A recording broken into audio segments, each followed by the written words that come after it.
सर्वे भवन्तु सुखिनः सर्वे सन्तु निरामयाः सर्वे भद्राणि पश्यन्तु माँ कश्चित् दुःखभाग् भवेत्। ओम शांति शांति शांति। गुड मॉर्निंग फ्रेंड्स, मेरी वीडियो में आप सभी का बहुत बहुत स्वागत है। और आज मेरी वीडियो का टॉपिक है जो 140 करोड़ भारतीयों के लिए लाभदायक है और 140 करोड़ भारतीयों की आंख खोलने वाला है। तो आप इसे वीडियो को ज़रूर देखें। मेरी वीडियो का टॉपिक है पिछले 100 साल में शिक्षा व सरकारी नौकरियों में आरक्षण से हुआ लाभ व नुकसान। तो चूँकि जो है आरक्षण एक बहुत ही कंट्रोवर्शियल टॉपिक है और इसे छेड़ना अक्सर जो है बहुत सारे बड़े बड़े राजनीतिक भी पसंद नहीं करते हैं, तो इसलिए मैंने इसे सीमित रखा है और केवल लीगल फ्रेमवर्क में मैं इसमें बात करने जा रहा हूं। और मैं एडवोकेट राजीव कुमार समझता हूं कि मैं आपको बहुत अच्छी प्रकार से समझा पाऊंगा कि जो है पिछले 100 साल में शिक्षा व सरकारी नौकरी में जो आरक्षण है उससे जो है किस तरह भारतीयों को लाभ हुआ है और किस तरह से कौन से भारतीयों को लाभ हुआ है। तो मैं आपको बताना चाहूँगा कि जो ये आरक्षण है इसकी आवश्यकता क्यों पड़ी। इसकी आवश्यकता इसलिए पड़ी कि जो मुग़ल शासन थे उससे पहले जो हिंदू राजा थे और जो मुग़ल शासन के दौरान भी हिंदू राजा थे, उनके यहाँ पर एक वर्ण व्यवस्था थी जो बाद में जाति व्यवस्था में बदल गई। उसके अनुसार शासन चलाया जाता था। तो वर्ण व्यवस्था के लिए मैंने आप पहले भी एक वीडियो है मेरी 16 संस्कार, उसमें भी आप इसके बारे में थोड़ा जानकारी ले सकते हैं। इसके अलावा अन्य एक वीडियो है संविधान द्वारा जारी व्यवस्था व मनु व्यवस्था, इसमें क्या अंतर है, ये भी आप वीडियो आपको मदद करेगी इस टॉपिक को समझने में। तो यहाँ मैं आपको बता दूं कि जो वर्ण व्यवस्था थी उसमें जो है 4 वर्ण थे आपके, क्षत्रिय, ब्राह्मण, वैश्य और शूद्र वर्ण। और इसके लिए ये शास्त्रों में संस्कृत में भी श्लोक आज तक भी मिलते हैं। और उसमें जो है क्षत्रिय के लिए कहा गया था शौर्य तेजो धरतीदाक्षम युद्धे चापल्यनम दान बीश्वर भवच्छ छात्र कम स्वभावजम। और ये क्षत्रिय के गुण बताए गए हैं। इसके अलावा जो है प्रजारक्षणम दानम यज्ञ अध्ययन में च विशेष प्रशक्ति क्षत्रिय से समासते। तो क्षत्रिय की उत्पत्ति किस कार्य के लिए हुई है ये बताया गया है। और इसके अलावा जो है क्षत्रिय से अध्ययनम यजनम दानम शास्त्र जीवो भूत रक्षणम। तो इसमें ये बताया गया है कि किस तरह से क्षत्रिय को अध्ययन करना है, भक्ति भाव रखना है और शास्त्र के द्वारा इस धरती की और धरती पर रहने वाले जीव जंतु वनस्पतियों की रक्षा करनी है। इसी तरह से जो है ब्राह्मण वर्ण के लिए भी ये संस्कृत में मिलता है। उसमें कहा गया है स्वधर्मो ब्राह्मणस्य अध्ययनम अध्यापनम यजनम दानम प्रतिगृह्यति। और आगे यावजीवम से विप्रे धर्मम यो वर्धते से पंडिता। मतलब जो है जो ब्राह्मण है उसका कार्य है अध्ययन करना, अध्यापन कराना और साथ ही जो है वो प्रतिग्रह करना, घर को त्याग करना और दान लेना देना। तो इस तरह से ये ब्राह्मण के कर्तव्य बताए गए हैं। इसमें जो मैंने बताया था यावजीवम से विप्रे, मतलब जिसकी जीविका धर्म सम्मत हो वो जो है विप्र कहलाएगा। और जो है यावजीवम से विप्रे धर्मम यो वर्धते से पंडित, और जो धर्म के अनुसार वृद्धि करेगा, ग्रोथ करेगा, वो जो है आपका पंडित कहलाएगा। तो इस प्रकार से ये जो है क्षत्रिय और ब्राह्मण के सबसे ज़्यादा इसमें संस्कृत में श्लोक मिलते हैं कि किस तरह से क्षत्रिय को परिभाषित करना है और किस तरह से क्षत्रिय को जो है अन्य मतलब वर्ण से अलग करना है और ब्राह्मण को किस तरह अन्य वर्ण से अलग करना है। और जो बाद के आपने ये भी बताया, आपने देखा होगा, ये हिस्ट्रिकल फैक्ट है कि जो हिंदू राजा रहे हैं उसमें एक तो राजवर्ग रहा है, उसमें क्षत्रिय योद्धा और क्षत्रिय राजा ही रहे हैं और उनके परिवार रहे हैं। और एक जो है आप उनके जो मंत्रीगण होते थे वे ब्राह्मण वर्ण से आते थे और वो होते थे। तो इस प्रकार जो सरकारी कामकाज या राजा का काम होता था उसमें मुख्य भूमिका जो है क्षत्रिय वर्ण और ब्राह्मण वर्ण की थी। इसके अलावा चूँकि ये जब ये राजकाज में और भी बहुत सारे काम होते हैं, इतने सारे उसके विषय होते हैं, तो इसलिए उसका जो है लेखा जोखा रखने के लिए कि भाई क्या खर्चा हुआ है, क्या इनकम हुई है, इसके लिए एक वर्ण बनाया गया था, उसे कहते थे वैश्य वर्ण। और वैश्य वर्ण का के लिए कहा गया था कृषि गोरक्ष्य वाणिज्यम वैश्य क्रम स्वभावजम, कि यानी जो है वैश्य जो है कृषि करेगा, व्यापार करेगा और गौ रक्षा करेगा। तो इस तरह से उसका भी जो है वर्ण में प्रभाषित किया गया। इसके अलावा एक वर्ण और मान्यता दी गई उसे शूद्र कहा गया और उसका काम बताया गया। शूद्रस्य द्विज जाति शुश्रूषा वार्ता, कि मतलब जो शूद्र वर्ण है वो जो द्विज जाति हैं, जो 3 मैंने बताए हैं आपको, ब्राह्मण क्षत्रिय वैश्य, उनकी सेवा करेंगे और जो है साथ ही अपना व्यवसाय करेंगे।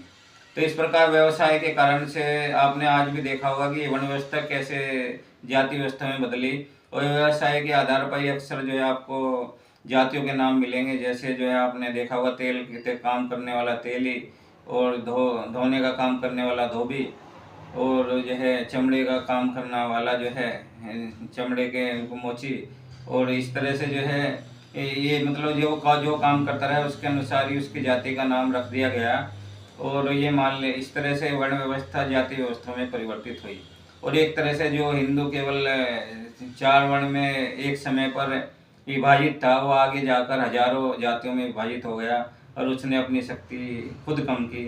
इस कारण से जो है पहले हिंदू को जो है मुगलों ने अपने अधीन बनाया, हराया हिंदू राजाओं को। उसके बाद जो है ये ब्रिटिश एम्पायर आया, उसने जो है शासक वर्ग ने उसने जो है हिंदू राजाओं या मुगल राजाओं दोनों को ही हरा दिया। मुगल राजाओं की अपनी समस्याएं थी, उनके यहाँ पर भी जो है मौलवी और राजा ही पढ़ाई लिखाई में ज़्यादा आगे रहते थे, और अन्य जो जनता थी वो उस तरह से पढ़ाई में पीछे रह गई, शिक्षा में पीछे रह गई। तो इस कारण से वो भी जो है ये हार का कारण बना उनकी मुगल शासकों की। तो यहाँ पर मेरा जो टॉपिक का विषय है वो है कि आरक्षण की आवश्यकता क्यों पड़ी। तो अंग्रेजों ने देखा कि जब आपका फ्रीडम स्ट्रगल ऑफ इंडिया 1957 हुआ, तो उसके बाद जो है अंग्रेजों ने देख लिया कि भाई ये भारतीय यहाँ पर संख्या में भी ज़्यादा हैं, और ये कभी भी आपको यहाँ से जो है हर तरह से निकाल सकते हैं, आपको जो है भगा सकते हैं, आपके विरुद्ध विद्रोह कर सकते हैं।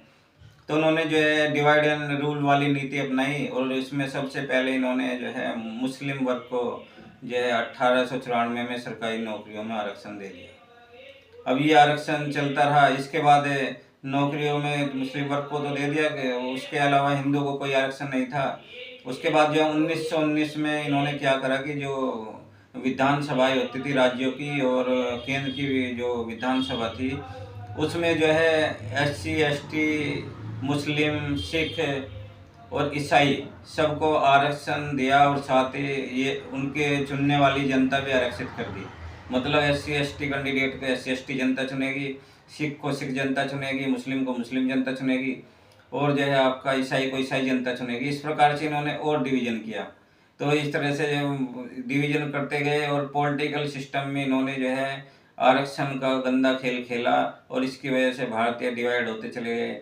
उसके बाद जो जब आंदोलन होते रहे, तो उसमें डॉक्टर अंबेडकर की वजह से ये जो आपका सेपरेट इलेक्टोरेट में SC ST को 1919 में आरक्षण मिला था, क्योंकि फोर्ड कमेटी की रिपोर्ट में उन्होंने अपना रिप्रेजेंटेशन दिया था और बताया था कि ऐसा है, जो हिंदू के 4 वर्ण हैं, लेकिन जो जिस क्लास से मैं बिलोंग करता हूँ वो तो किसी वर्ण में ही नहीं आती है, वो अवर्ण है, और उससे जो है अवर्ण माना जाता है, स्पर्श माना जाता है, और हिंदू समाज उसे जो है उसके साथ छुआछूत का व्यवहार करता है, और उसके साथ उसने जो बहुत सारी उस पर जो बंदी से लगाई हुई हैं, उसके जो है साथ मिलने जुलने और जो है सामाजिक रूप से प्रतिबंध उस पर जन्म से ही थोप दिए जाते हैं। तो ये एक अवर्ण है, और ये सबसे जो है कम संसाधनों वाला एक वर्ण है, संसाधन वाला ग्रुप है।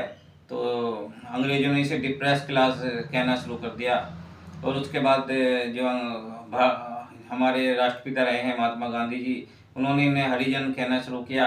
तो इस का परिणाम ये हुआ कि जो है जब दोबारा से एक बिल बनने की बात आ रही थी, गवर्नमेंट ऑफ इंडिया एक्ट 1935, उससे पहले 3 गोलमेज सम्मेलन लंदन में हुए।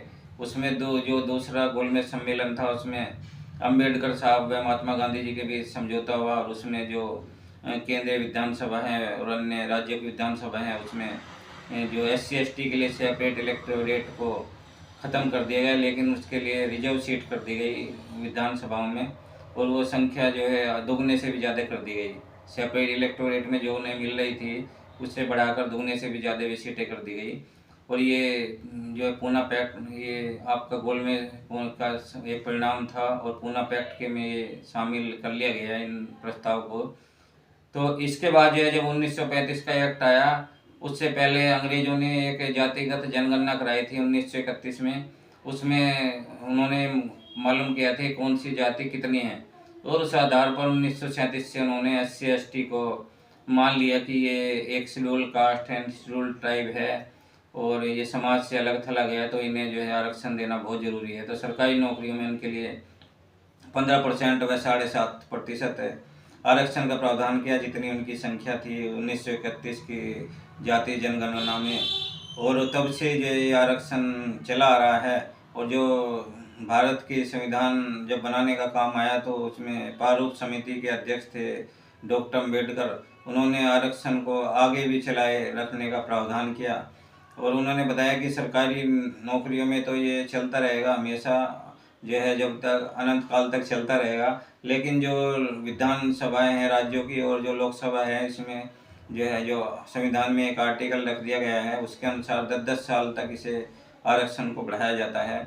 और इस 10 साल में बढ़ाने का एक जो कारण होता है, अक्सर ये देखा जाता है कि भाई इस SC/ST को कितना फ़ायदा हो चुका है, कितना ये डेवलप हो चुके हैं।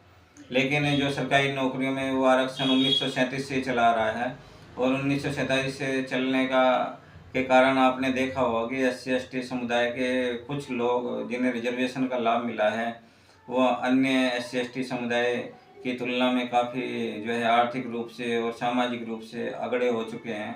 और इवन जो है सुप्रीम कोर्ट को भी ये कहना पड़ा है कि भाई कुछ जातियाँ जो SC/ST वर्ग की हैं वो ज़्यादा लाभ ले रही हैं, तो उसमें भी जो है SC/ST में एक डिवीज़न कर दिया जाए, और इसमें भी जो है ABC कैटेगरी या के बना दी जाए, जिससे जो है जो जातियाँ SC/ST वर्ग में पिछड़ी हुई है उन्हें भी आरक्षण दिया जाए। इसी तरह उसके बाद 1993 से जो है पिछड़ा वर्ग को भी OBC आरक्षण मिल रहा है। ये आरक्षण Indira Sawhney versus Union of India case में 9 जजों की बेंच के जजमेंट के बाद मिलना शुरू हुआ है। इससे पहले 2 कार्यकारी आदेश थे, जो पहला VP सिंह जी ने दिया था और दूसरा फिर PV नरसिम्हा राव गवर्नमेंट ने दिया था। जो VP सिंह का था उसमें आदेश में ये था कि कोई क्रीमी लेयर नहीं रहेगी, और जो आपका नरसिम्हा राव जी का आदेश था उसमें उन्होंने थोड़ा सा क्रीमी लेयर का प्रावधान किया था कि OBC में जो संपन्न हैं उन्हें अलग किया जाए। और Indira Sawhney versus Union of India judgment के बाद OBC भी 1993 से ये आरक्षण का लाभ ले रहे हैं। इसके बाद जब डिमांड उठी थी तो मोदी सरकार ने 2019 में एक और 10% सरकारी नौकरियों में रिजर्वेशन दिया, वो दिया गया इकोनॉमिकली बैकवर्ड क्लास को। इसमें ये देखा गया है कि जिन्हें SC/ST OBC में आरक्षण नहीं मिल रहा है, अनरिजर्व क्लास को, उनमें जो आर्थिक रूप से पिछड़े हुए हैं उन्हें भी आरक्षण दिया जाए 10%। और ये पहले कांग्रेस के मैनिफेस्टो में था, जिसे BJP ने लागू किया, पास कराया, और ये 2019 से लागू किया है। यहाँ पर मेरे जो वीडियो का टॉपिक है वो है कि आरक्षण के पक्षधर क्या कहते हैं और आरक्षण के जो विरोधी हैं वो क्या कहते हैं। पहले हम शुरू करते हैं आरक्षण के पक्ष से। तो जो आरक्षण के पक्षधर हैं उनका कहना ये है कि जो आरक्षण है वो अंग्रेजों ने भारत को डिवाइड करने के लिए लागू किया था, ना कि भारत को यूनाइट करने के लिए लागू किया था। और इंग्लैंड में जो भारतीय रह रहे हैं आज भी, उनमें SC/ST OBC को इंग्लैंड अपनी सरकारी नौकरियों में कोई आरक्षण नहीं दे रहा है, यूनाइटेड किंगडम कोई आरक्षण नहीं दे रहा है। तो फिर इस आरक्षण का औचित्य क्या है? ये आरक्षण के पक्षधर का एक तर्क रहता है। आरक्षण के पक्षधर का दूसरा तर्क ये भी रहता है कि भाई ऐसा है, आप ये जो आरक्षण में जो है जो ये SC/ST OBC वर्ग के लोग हैं उन्हें आप इस जरूर बहुत सुविधाएं दीजिए, आर्थिक रूप से उनकी शिक्षा फ्री कर दीजिए, कंपटीशन का शुल्क फ्री कर दीजिए, हर तरह से जो है उनको मतलब लाभ दीजिए, लेकिन नौकरी में आरक्षण ना दीजिए, क्योंकि इससे जो है आपसी कटुता बढ़ती है। और ये मतलब ऐसा लगता है कि जैसे जो है ये फेयर कंपटीशन नहीं है। लेकिन जो है यहाँ पर कहीं बहुत सारे जजमेंट बताने से पहले मैं आपको केवल आरक्षण के समर्थकों का पहले पक्ष रख रहा हूँ। आरक्षण के समर्थकों को कुछ ये कहना ये भी होता है कि ये इतने सालों से 1937 से SC/ST को आरक्षण चल रहा है, 1993 से OBC को आरक्षण चल रहा है, और SC/ST OBC के लोग जो हॉस्पिटल में डॉक्टर हैं वो कभी SC/ST नहीं चुनते हैं, वो चाहते हैं कि अच्छा डॉक्टर मिले और अनरिजर्व्ड क्लास का डॉक्टर मिले तो उससे इलाज कराएं, क्योंकि जो है उनका मानना, खुद SC ST OBC वर्ग का मानना है कि जो डॉक्टर है इस वक्त से आते हैं कि वो जरूरी, वो इतने काबिल नहीं है जितने अनरिजर्व्ड कास्ट के होते हैं।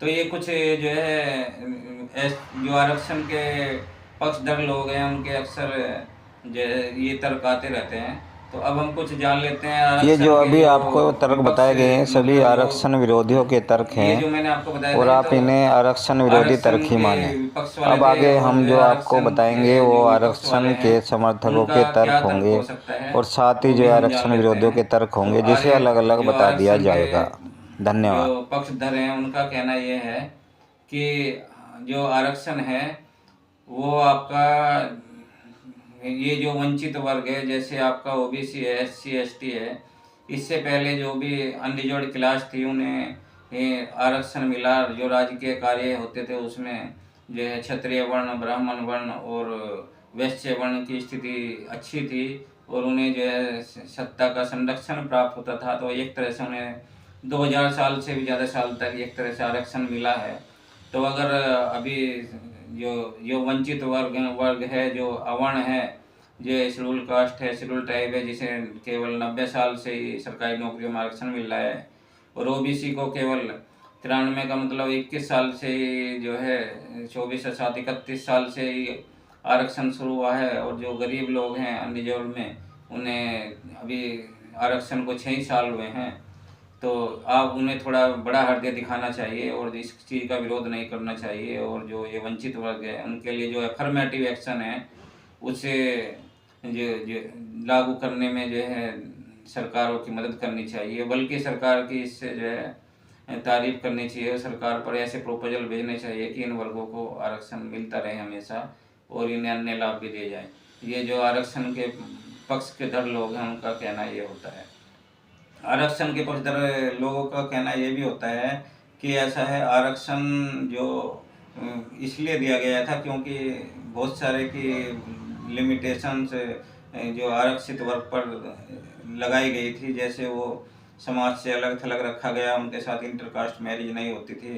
तो इस कारण से जो है भी ये मतलब आरक्षण की आवश्यकता है समानता लाने के लिए। यहीं पर मैं बताना चाहूँगा कि जो 1955 का हिंदू मैरिज लॉ है उसने इंटरकास्ट मैरिज को अलाउ कर दिया है और स्पेशल मैरिज लॉ भी अदर मैरिज को अलाउ करता है। तो इस प्रकार हिंदू युवक युवती आपके हिंदू मैरिज लॉ 1955 में, स्पेशल मैरिज लॉ 1954 के अनुसार शादियाँ कर सकते हैं।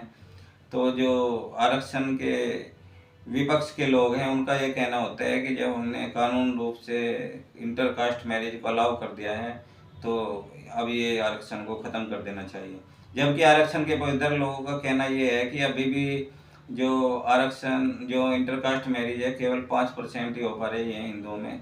तो इस प्रकार से भी आरक्षण को ख़त्म करने का कोई औचित्य नहीं है, क्योंकि बहुत सारी जातियाँ ऐसी हैं उन्होंने अपने वैवाहिक ग्रुप बनाए हुए हैं और वे जो है अपनी कास्ट में ही, अपनी जाति में ही शादी करना चाहते हैं और इस प्रकार से वे जो है मतलब जाति व्यवस्था को आज भी मजबूत करना चाहते हैं और जो जाति के कारण जो डिवीज़न है उसे मजबूत करना चाहते हैं और इस देश की एकता को कमज़ोर करना चाहते हैं और देश का जो जनमानस है उसे भी कमज़ोर करना चाहते हैं और चाहते हैं कि जो है ये देश इसी तरह से बटा रहे और फिर से जो है गुलाम हो जाए। तो कुछ लोग, ये आरक्षण के पक्षधर लोगों का कहना है। तो आरक्षण के पक्षधर लोगों का एक कहना और है, उनका कहना ये है कि भाई ऐसा है, जो जब हमारी UPSC में जैसे सिविल सर्विस का एग्ज़ाम होता है तो उसमें 1000 हर साल सेलेक्ट होते हैं। तो उसमें अनरिजर्व्ड क्लास में जो आज की टाइम में 40% ही रह गई है, उसमें जिस दिन जो है आपके 50% मतलब अनरिजर्व जो 40% में 50% SC ST OBC आ जाएंगे, तो उस टाइम आप जो है ये आरक्षण ख़त्म कर लेना, उससे पहले मत करो। क्योंकि आज ये देखा गया है कि पिछले जो रिपोर्ट है सिविल सर्विस एग्ज़ाम का, उसमें जो है जो अनरिजर्व्ड सीट्स होती हैं उस पर SC ST OBC के 1% के लगभग ही या उससे भी कमी कैंडिडेट क्वालिफाई कर पाते हैं। इससे पता लगता है कि ये कितने पिछड़े हुए लोग हैं। और ये SC ST OBC के पक्षधर, आरक्षण के पक्षधर लोग भी कहते हैं कि जो UPSC है उसमें जो है अनरिजर्व सीट पे आज भी 1% लगभग ही जो है SC ST OBC candidate select हो रहे हैं, जिनका मतलब जाति प्रमाण पत्र नहीं बन पाया या किसी कारण से उन्होंने वॉलंटरी जाति प्रमाण पत्र नहीं बनवाया या उन्होंने ये SC ST OBC के आरक्षण को लेने का प्रयास नहीं किया। तो ऐसे लोग अब भी 1% ही आ रहे हैं। तो इससे पता लगता है कि SC ST OBC में अभी भी बहुत ज़्यादा पिछड़ापन है और ये कई शताब्दियों का पिछड़ापन है। और ऐसा पिछड़ापन क्यों पैदा हुआ, इसके कारण अगर आपको देखने हो तो आप समझ सकते हैं कि जो इनके व्यवसाय रहे हैं उसमें पढ़ाई का स्थान नहीं रहा है।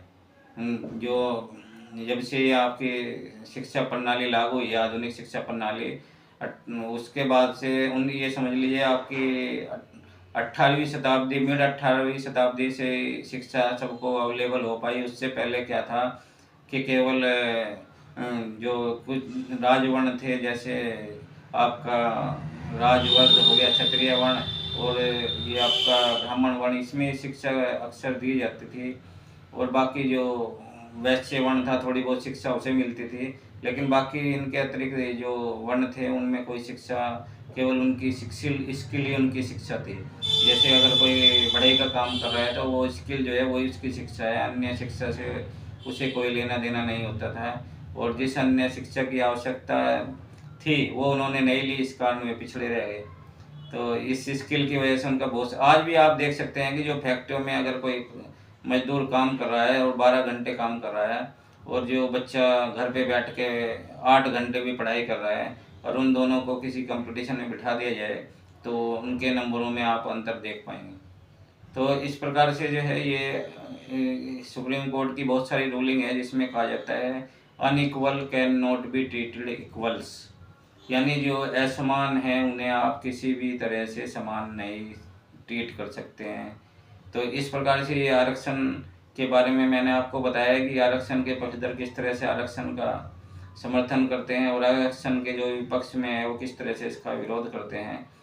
और जब भी कोई, अगर कोई सामाजिक कार्यकर्ता आरक्षण के बारे में कोई क्वेश्चन उठाता है तो उसका पुरजोर विरोध किया जाता है आरक्षण के विरोध जो समर्थक हैं उनके द्वारा। ये आपने कई बार देखा होगा। हालांकि ये एक ऐसी बात है, इस पर डिस्कशन होने में कोई बुराई नहीं है। तो जो है मैं जो सरकार है उसमें से अपील करूँगा कि एक जो 3 रिटायर्ड सुप्रीम कोर्ट जज हैं उनका एक कमीशन बनाया जाए जो ये पता करे कि भाई जो 1937 से SC ST को रिजर्वेशन मिल रहा है उससे क्या लाभ इस समुदाय को हुआ है और क्या नुकसान इस समुदाय को, अगर कोई नुकसान भी हुआ है क्या, अगर कोई नुकसान हुआ है तो उसे बताए। इसी तरह से जो है एक कमीशन OBC जो social and educationally backward class के लिए 1993 से रिजर्वेशन मिल रहा है उसके लिए बैठाया जाए और वो ये पता करे कि भाई इससे SC BC जो थे सोशल एजुकेशनली बैकवर्ड क्लास उन्हें क्या लाभ हुआ है और उससे कोई नुकसान हुआ है। इसी तरह से एक कमीशन 3 रिटायर्ड जजों का जो इकोनॉमिकली बैकवर्ड क्लासेज के लिए भी बनाया जाए, जो ये तय करे, ये बताए कि भाई इस क्लास को क्या मतलब लाभ हुआ है और क्या नुकसान हुआ है। तो रिजर्वेशन एक ऐसी चीज़ हो चुकी है कि एक तरह से अफर्मेटिव एक्शन कहा जाता है और कहा जाता है give extra attention on weaker sections. तो इसके लिए संविधान में साफ साफ प्राविधान कर दिए गए हैं। आर्टिकल 15, आर्टिकल 16 शिक्षा व सरकारी नौकरियों में इन वर्गों के आरक्षण की बात करता है। तो इसे जो है एक तरह से पूरे राज्य की मान्यता प्राप्त है और क्योंकि भारत रिपब्लिक है और एक तरह से संप्रभु देश है तो ये सारे अफर्मेटिव एक्शन अपने वीकर सेक्शन की अपलिफ्टमेंट के लिए कर सकता है। और यहीं पर मैं अपनी इस वीडियो में आप सबसे इजाज़त लेना चाहूँगा और अगर जो वीडियो मेरी देखते हैं उनसे मैं कहता हूँ कि इसमें जो भी है वो 100% लीगल आपको बताया गया है और कोशिश की गई है कि इससे किसी की भावनाओं को हर्ट ना हो। लेकिन अगर भी फिर भी जो है किसी को की भावनाएं हर्ट होती हैं तो उसके लिए मैं उससे क्षमा मांगता हूँ। और यहाँ अक्सर क्या होता है कि भारत में कोशिश की जाती है कि भाई कोई भी वक्ता है तो ये जानने का प्रयास होता है कि वो किस वर्ग से है, कि ऐसा तो नहीं है कि कोई जो है ऐसा व्यक्ति हो जो मतलब आरक्षण का पक्षधर हो या आरक्षण का विरोधी हो। तो यहाँ मैं आपको बताना चाहूँगा कि मुझे जो 1993 में जो ओबीसी आरक्षण हुआ है उससे पहले ही हमारी पीढ़ियों को ने आरक्षण का लाभ लिया है। मैंने खुद लिया है आरक्षण का लाभ, लेकिन उससे पहले हमारे जो पूर्वज रहे हैं उनमें कहीं की सरकारी नौकरी लगी है, लेकिन वे अनरिजर्व क्लास से लगे हैं, उन्हें रिजर्व क्लास का कोई लाभ नहीं मिला है। मेरी माताजी खुद ये यूपी सरकार में हेडमास्टर रिटायर हुई, तो ये जनरल क्लास से सिलेक्ट हुई थी, क्योंकि उस टाइम पे ओबीसी का कोई आरक्षण नहीं था। और जब और अब ओबीसी का, और मैंने पढ़ाई में भी कभी ओबीसी का आरक्षण का लाभ नहीं लिया है, लेकिन सरकारी नौकरी में ओबीसी के आरक्षण का लाभ लिया है। लेकिन जब आरक्षण का लाभ अगर किसी को मिलता होगा तो वो ज़रूर लेगा, मेरा ये मानना है। तो मुश्किल से ही कोई 1% ही छोड़ेगा। जिसकी बिल्कुल इच्छा ही नहीं है सरकारी नौकरी करने की उसकी तो अलग बात है, लेकिन जिसे आरक्षण का लाभ मिलता है वो कोई छोड़ता नहीं है। तो इसलिए मैं सरकार से अपील करूँगा कि इस आरक्षण का जो ये लाभ सर दे रही है उसके जो है एक तरह से मतलब कमीशन बना के तीनों आरक्षण की एक तरह से उसके एनालिसिस किया जाए और पता किया जाए कि इस आरक्षण से वास्तव में क्या लाभ हो रहा है समाज को। और जो हमारे उद्देशिका में दिया हुआ है, we the people of India having solemnly resolved to constitute India into a sovereign socialist secular democratic republic and to secure to all its citizens justice, social, economic and political liberty of thought, expression, belief, faith and worship, equality of status and opportunity, and to promote among them all fraternity and assuring the dignity of the individual and unity and integrity of the nation. In our Constitution Assembly this 26 November 1949 do hereby adopt, enact and give to ourselves this Constitution. तो जो preamble में जो हमारे संविधान की भावना दी गई है, क्या ये हम उद्देश्य प्राप्त कर पा रहे हैं? क्या जो इक्वलिटी ऑफ स्टेटस है, क्या जो है जस्टिस जो जिस सोशल पॉलिटिकल की बात की गई है वो मिल पा रहा है? क्या फ्रेटर्निटी का डेवलपमेंट इस आरक्षण से हो पा रहा है? क्या जो है ये आपका यूनिटी ऑफ इंटीग्रिटी यूनिटी की बात हो पा रही है?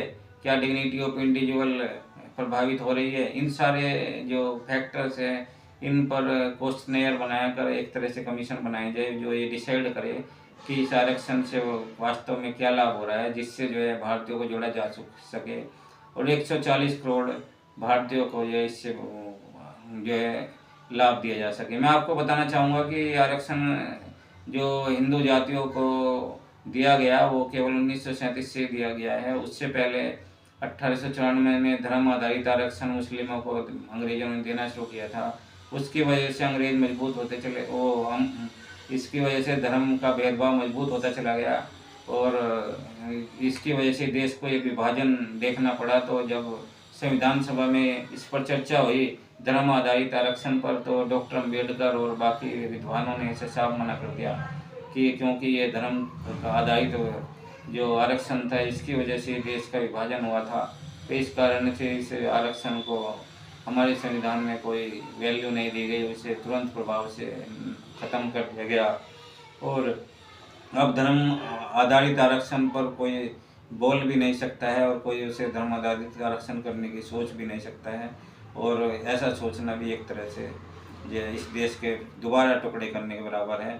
तो धर्म आधारित आरक्षण का कोई आधार हमारे देश में बाकी नहीं है। बाकी जाति आधारित आरक्षण के लिए मैंने सरकार से अपील की है कि वो आयोग बनाकर कमीशन बनाकर जांच करे कि SC ST समुदाय को और OBC समुदाय को और जो इकोनॉमिकली बैकवर्ड क्लास जो समुदाय हैं उन्हें इस आरक्षण से वास्तव में कोई लाभ मिल पा रहा है या नहीं मिल पा रहा है, और उसके बाद जो एक व्यापक नीति बनाए जो 140 करोड़ भारतीयों को एक तरह से जोड़ने वाली हो और उन्हें मजबूत बनाने वाली हो और उन्हें जो है विश्व गुरु बनने में मदद करने वाली हो।